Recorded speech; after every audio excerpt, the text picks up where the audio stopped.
Bale, ito yung 12 volts na mini power station natin. Pero magdadagdag pa tayo ng battery. Testing lang natin. Ito yung charger niya. Para pag nalobat, may charger siya. Tapos yung BMS niya, protection sa battery. Tapos yung voltmeter para kung makikita mo kung ilang volts pa or lobat na. Kasi ito yung pump natin. Ito yung CCTV natin. At ito yung cellphone natin. Unahin natin yung phone. Charge natin. Yung phone ay nakasaksak siya yan. Ayan. Tingnan natin kung gagana.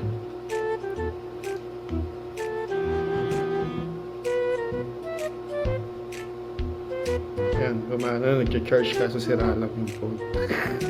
Tapos testing natin itong CCTV. Maraming gamit itong 12 volts natin. Marami siyang pwedeng paggamitan. Lalo na pag brownout.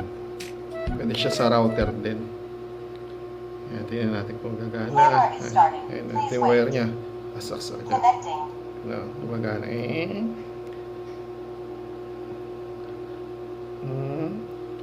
At ito yung pinakamahalaga.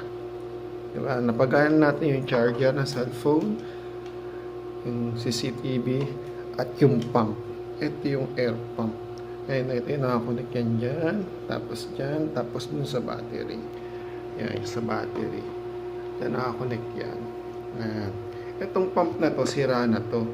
Kumbaga, binaypass ko na lang siya. Tinanggal ko na yung battery. Direkta ko na siya sa 12 volts natin. 12 volt center natin. Testing natin. Ayan yung wiring niya. Ayan o.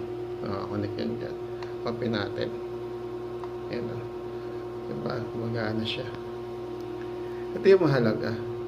Lalo na pag nag-travel ka, pag naplatang ka. Testing natin. PCI 45.